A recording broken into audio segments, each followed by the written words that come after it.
Hello and welcome to the LSEG Sustainable Growth podcast, where we talk to leading experts about sustainability and finance. I'm Jane Goodland, and this week we're talking to Nick Mabey, who's the founder and CEO of independent climate change think tank E3G.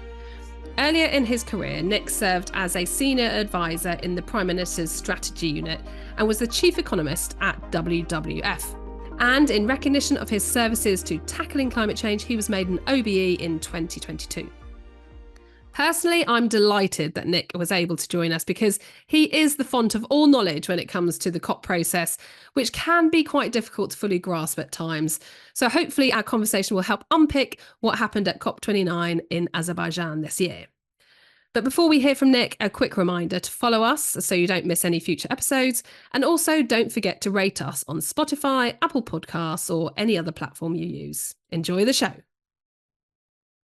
Hi, Nick. Thanks so much for joining us on the LSEG Sustainable Growth podcast, particularly as I understand you're not long off the plane from Baku, where you were up close and personal with the COP29 negotiations. Great to be with you, and thanks for having me on. So you founded E3G back in 2006, but you've been at the heart of climate change work for the last 3 decades. I'm really curious to know, what was the path that you intended to take? Was this always what you wanted to do, and what's been your motivation all the way along? It was definitely not a job I was told about at school, and what I expected to be doing was being an engineer in the energy industry. I wanted to build windmills. Okay. Particularly in developing countries, and that's where I started my career as an engineer in the power sector. But I've quickly found out, and this was the end of the 80s, that no one wanted to build windmills in the UK, and that wasn't because you couldn't build them. The Danes were building lots of them, but because the economists and the policymakers said they didn't want them. So slightly out of frustration, I ended up moving out of industry into academia, training as an economist and as a policymaker in different universities to try and work out why basically I wasn't allowed to do the job I wanted to do. And after, in a sense, working on that for a while and realizing that in academia was a bit too abstract, that's why I leapt into working at WWF as chief economist. I went to my first COP in Kyoto in 1997. And really from then point on, I went to the Foreign Office to help them build a climate diplomacy outfit, and then the Prime Minister's office, where I worked on a range of issues from climate to conflict to fisheries. In a sense, becoming an engineer of policy and diplomacy rather than an engineer of large bits of steel and cement, which I may actually be better at doing than I was at being an engineer. But that was my pathway. Still trying to do the same thing, trying to kind of make what's necessary for the environment and for people possible in the real world. And that's why we founded E3G when I left government as well, to kind of carry on that work, both in the UK, but also now in 12 countries globally. That's super cool. I definitely sympathise with that whole kind of, the job you do now wasn't on the kind of careers chat, because mine certainly wasn't either. The whole notion of sustainability just wasn't even part of the conversation then. But I love the fact that your whole career really started from a desire to build windmills. That's just so lovely. But I think probably good that you actually did end up taking your path to trying to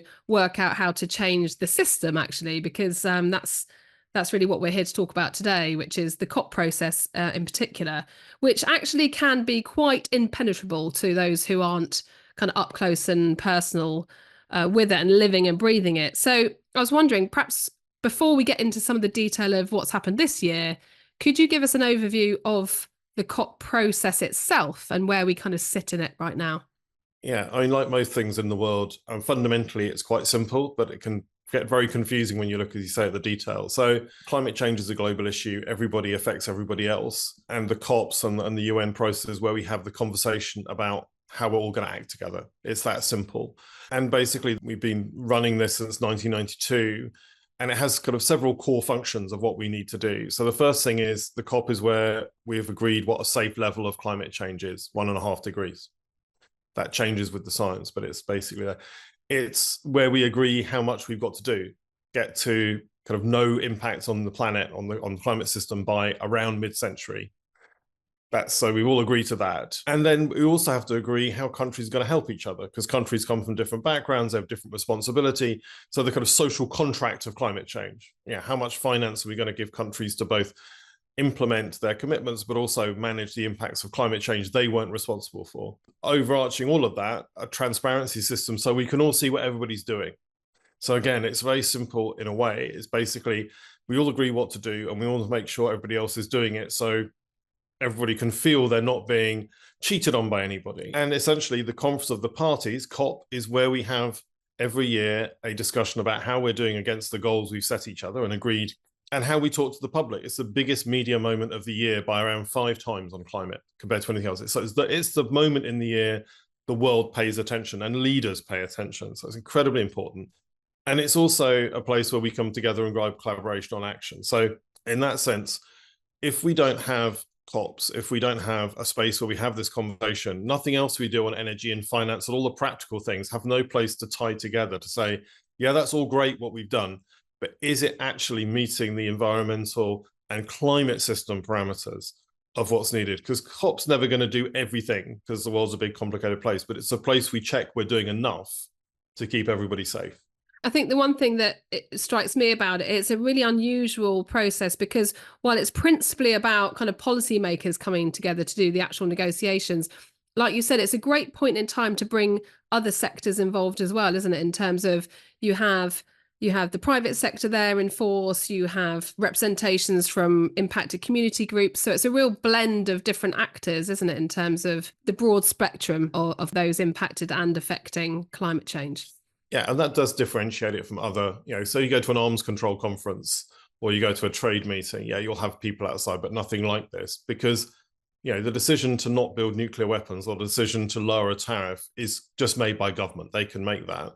The decision to change your whole society, industry, economy, and agriculture in line with climate change requires the whole of society to do it. So in a sense, COP reflects that. And particularly, I like the thing you said, which is, it has the most impacted. And that's why, there was a call just to do this with the big polluters in the room. George Bush said, let's have a big polluters meeting to solve climate change. And actually, it was the UK and the EU said, no, the vulnerable countries need to be in the room. Because if the big polluters decide what's safe is safe, they're going to come up with a very different answer to the most vulnerable. And so that is one of the really powerful things about COP, that it brings together those most impacted, both governments and non-governments, to have their voice in the room. And I can tell you that really affects what agreements we get. We generally get more out of a COP than the realpolitik diplomat inside me would estimate, and we do scenarios before each meeting. And it's that kind of magic of, to be honest, the emotion and the passion that comes around COPs that kind of pushes them beyond the norm. And I think if you look at the last 20 years, the one multilateral process that made real progress is climate, whereas trade and other areas have been completely stagnant. And that is a lot to do with what some call the circus around the formal diplomacy, but actually it's kind of the secret sauce that makes COPs work. They look a bit chaotic, but they do work, which not many other things do in the world at the moment. Yeah, and I think that emotion definitely comes through in terms of some of the clips that I've seen just actually on the kind of the mainstream news about kind of certainly some of the representations from some of the more impacted countries. You can really see that emotion coming through. And I think that is really important in that kind of policy development. So let's go a bit into this year's COP. So it was held in Azerbaijan, in Baku. I believe you were there. So you are well placed to talk to us about what happened. But let's talk about first, what was it trying to achieve? What were the big things on the table this year? Yeah, so Baku is a kind of a link in a chain because we have, this process happens every year in a pattern. So in Paris in 2015, the world agreed a process where every 5 years, every country would have to increase its target towards our collective goal. And the next set of targets have to be made in 2025. So in Dubai last year, we had something called the Global Stocktake that basically said, okay, how are we doing? How much have we done? How is the science worse or better than we thought? It's worse. So what's the gap between what we're doing and what we need to do? And that kind of set forward a set of gaps: more renewable energy, more energy efficiency needed, less fossil fuels, more finance. And Baku's job in the middle of that was to take that outcome, give some momentum into target setting for next year in 2025, when countries had to put their 2035 targets forward, but critically to agree a finance goal, a new finance goal of how much money would be coming to help developing countries deliver their targets for reducing emissions, and critically to protecting against climate change. So those were the kind of 3 things on the agenda this year. 1 is mitigation momentum, 2, a new finance goal, and 3, a signal into the broader finance system, so the IMF, the World Bank, etc., on what they would need to do to deliver finance. Again, it's not just kind of grants, it's about changing the whole way we fund infrastructure, energy, agriculture. It requires a whole range of different things outside the UNFCCC. Those were the three things Baku was trying to do this year: mitigation, a new finance goal, and a forward finance roadmap, to really set up next year with a sense of ambition and kind of delivery process, so that next year when we go to Belém, we could have taken the next step towards 1.5 degrees and kind of a safe planet. And we've already started seeing some of those national targets being kind of publicised, haven't we, in terms of, I know the UK's done theirs, but there's other countries as well. So it's a kind of a live process, isn't it? Can we talk about the geopolitical element of the COP process? And we can't kind of ignore the change of the administration in the US in all of this, but also just thinking more broadly about the role of geopolitics in the COP process and how important or not it is. Maybe some reflections about that would be helpful. So it used to be that climate was completely outside geopolitics. Depending on how the geopolitics were, climate would be easier or harder to deal with. So we're kind of a taker of geopolitics. But really, since around 2015, climate is now in the geopolitical mix. It's very much a part of people's economies. It's a part of how countries relate to each other, whether they trust each other. And that was very reflective this year. So obviously Trump was very much present in the halls in Baku. It was a big pressure on people to have an agreement before the new administration came into office. That was seen. It also empowered Saudi Arabia, for example, played a very negative game on fossil fuels, and I think that would have been toned down if they hadn't been a Trump administration. On the other hand, China was very keen to show it was a supporter of multilateralism and was very keen to kind of show its bona fides with developing countries, again, kind of playing off the US. So those issues of, positioning oneself or taking advantage of a gap in, say, the US being such a forceful player in the negotiations very much show in the halls of climate change. And I think it's one of the big open questions going forward is how much countries will value climate cooperation in their big picture. So, for example, the US will want to work with Pacific Islands because they doesn't want them aligning with China. What Pacific Islands want is climate adaptation and work on that. How is the Trump administration going to deal with countries it wants to be allies? Climate change is like their number one issue for national security and prosperity, when they're claiming not to care about climate, because on a pure geopolitical basis, they've got to cooperate. So those are the type of things that are now kind of very much live in the conversation, which weren't, 10 years ago, this was just not a conversation. Climate was climate and geopolitics was geopolitics. Now they are very much intermingled and increasingly becoming entangled, for good or ill. Sometimes it drives more action, sometimes it retards action. It's just one of those things.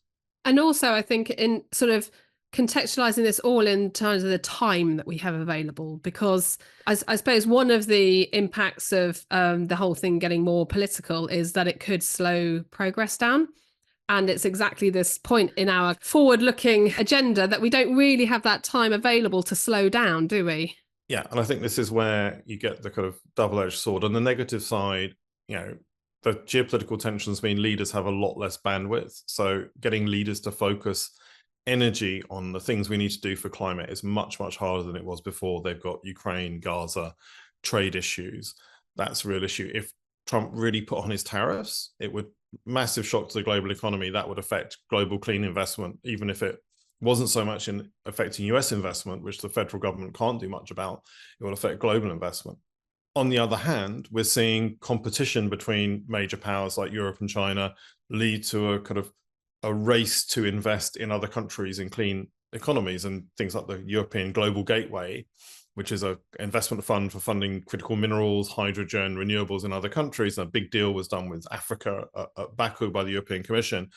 That's essentially a geopolitical tool that probably wouldn't have happened if it was just for climate. So the two forces are going to struggle against each other, less noticed by leaders, but much more intense competition for relationships and economic opportunities than perhaps we saw before. Whether that makes it easier or harder to meet the timescales we have, who knows? The people who will suffer, to be honest, are the poorest and the most vulnerable, because what it is happening is money's moving away from supporting, say, Africa and adaptation to go to work with more geopolitically important countries. So as often in these areas when you get kind of power competition, it's the poorest who suffer because they get neglected because they're not in that fight. And so that's what worries us, is the kind of lack of attention for protecting the poorest people and the most vulnerable people on the planet, because they're not part of the geopolitical game. And of course, some of that relates back to the finance piece, right? Doesn't it? In terms of how much finance is going to flow to those most impacted countries. So tell us about what was actually agreed at Baku, including that finance package.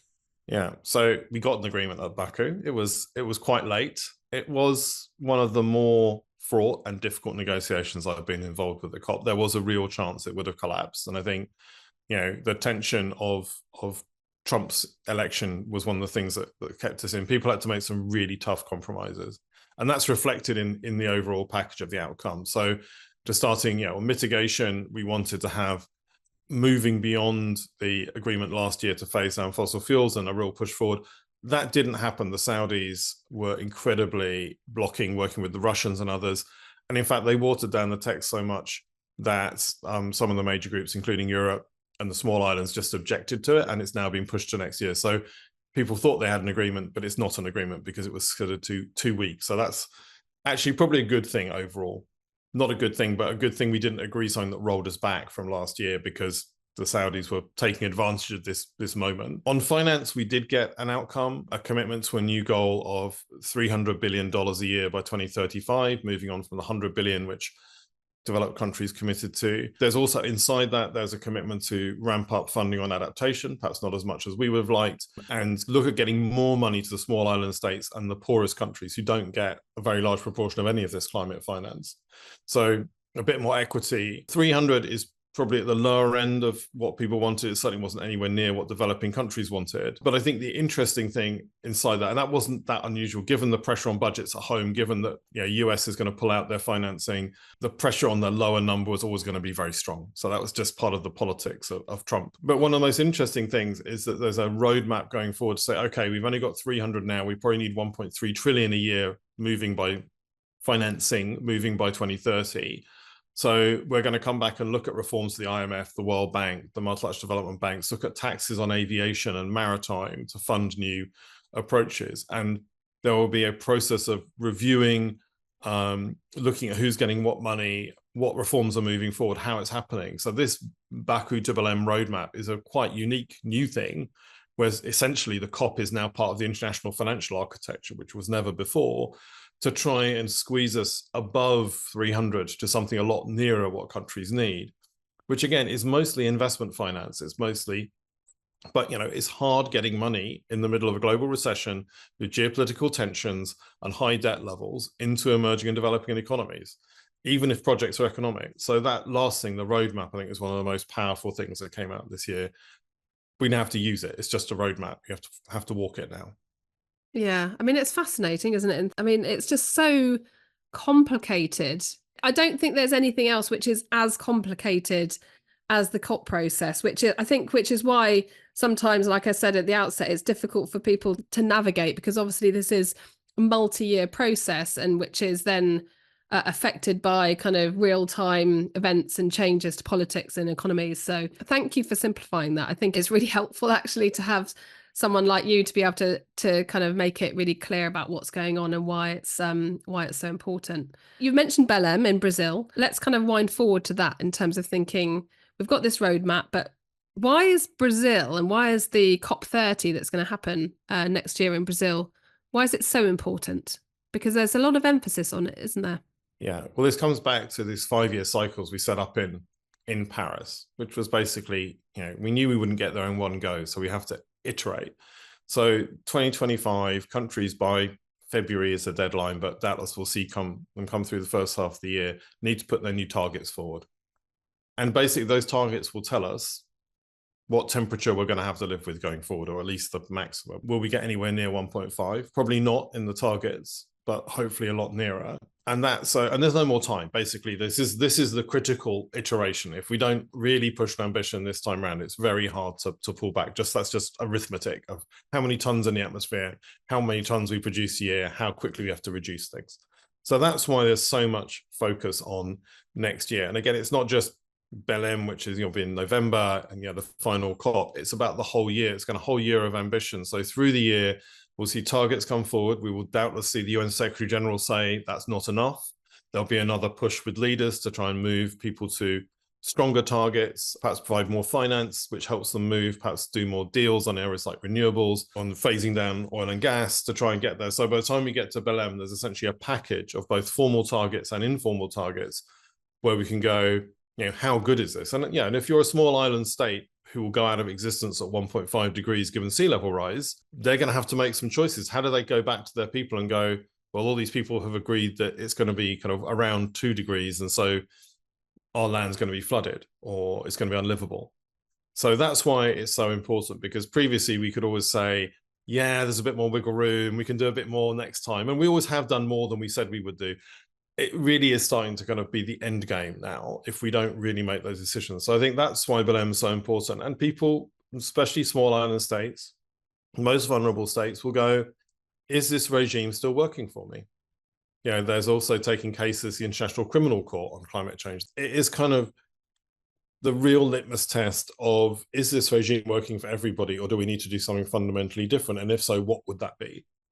So we think this is currently the only game in town, but it has to show it can perform. So that's why next year is so full of jeopardy, to show that we can collectively solve this problem in a way that is keeping everybody safe, not just a few people safe. Yeah. And really that's about the last few years until 2030, which is sort of a key milestone before we get to 2050, right? Which is probably far too far out for people to really get their head around in any sensible way. Yeah. And I think this is, so people will set targets for 2035.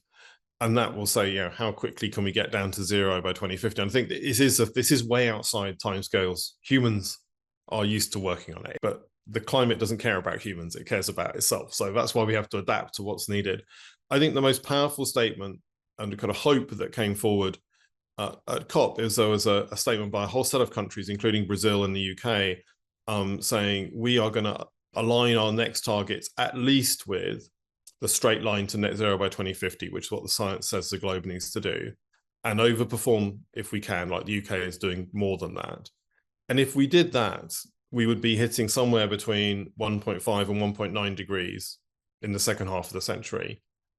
Currently, we're on track for around 2.5 degrees. 95% of emissions, countries have said will go to net zero sometime around 2050, 2060. So if everybody just aligned their targets with the promises they've already made, we would be in a much better place. And I think that's going to be part of the conversation next year. So turning all this abstraction away and go, okay, I said I'm going to be net zero sometime around 2050, 2060 if you're China. My next target is going to be on that track, credibly, believably. And I've got a delivery plan to deliver that. And that, that's what we need to kind of get away from all these abstract numbers and words and say, no, it's just really simple. We got to get to zero, because then we stop changing the climate as fast as we all possibly can. And everybody's got to go that extra mile. So that's, in a sense, trying to make this conversation a bit more understandable for normal people, or even for politicians, because they get confused too. It's not their specialized subject. Because the real concern is it's very complex, but it's very easy with complex things not to drive them fast. And what we need to do is drive this incredibly fast, uncomfortably fast. And so we need a clear load zone, and that's net zero 2050. One generation of infrastructure, we need to be at zero emissions pretty much everywhere. Yeah. And if you think about that kind of straight line to 2050, right? Zero by 2050, for me is always really important to kind of remember is you can't kind of delay this, because the more you store up for later, the worse it becomes.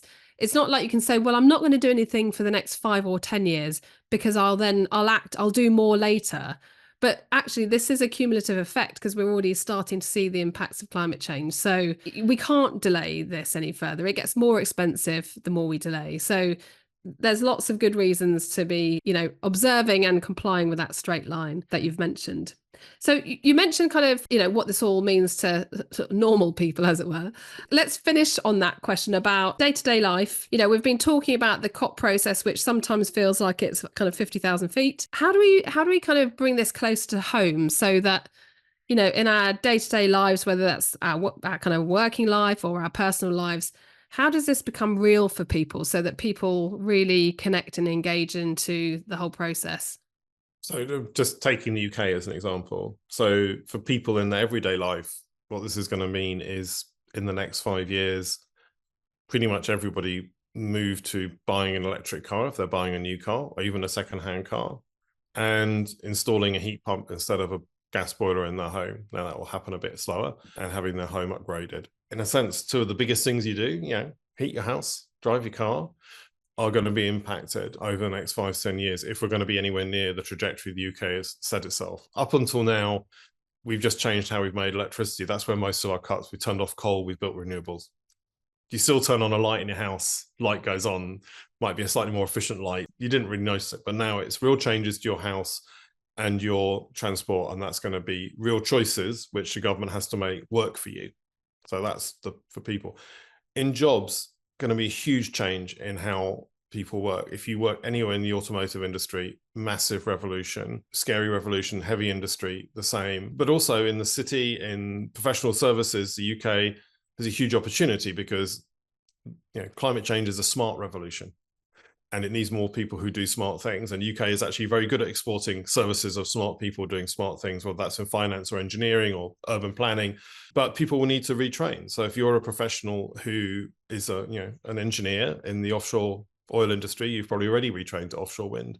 Now that's going to happen for professional accountants, professional finance people. They're going to have to retrain to work in a world of climate change, whether that's dealing with impacts or dealing with mitigation. So there's going to be a lot more visibility of this revolution in people's both work lives and personal lives. But I think also, so that's what kind of the impact, but also, again, people think COP is abstract, but actually it's incredibly important on a very deep level, which is the worst thing we can do is give up and say it's not solvable. And there's a lot of people out there, often who own lots of fossil fuels, who want to say, oh, it's impossible, we'll just have to live with it.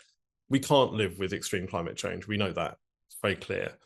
So we need to carry on doing something, but it's quite hard to do things when you feel a lack of agency and the world's very complex, it's very turbulent. So for me, what COPs do is they send a signal that we do have a plan where people are coming together. And so the little bit you do, or the bit you are sent the government to do, adds up to keeping you safe at a global level. And that sense of agency, that sense of confidence in the future, because there is this place where people come together and cooperate, is incredibly important in building the politics of change in every part of the world. And we see that in the polling, we see that in what people say. So it's this fragile thread that goes from Baku down to everybody in the world to give them the confidence to allow the changes to happen, because the changes are going to be big. They're generally going to be positive in the long term, but in the short term, they're not going to be that easy. They're going to be difficult for people. But and without that guiding light, without that visible COP where people see us coming together to solve things, I think it'll be extraordinarily hard to maintain that support at the national level among everybody. So it feels abstract, a long way away in Baku or Belém or wherever we hold these conferences, but they are the keystone that holds the whole project together.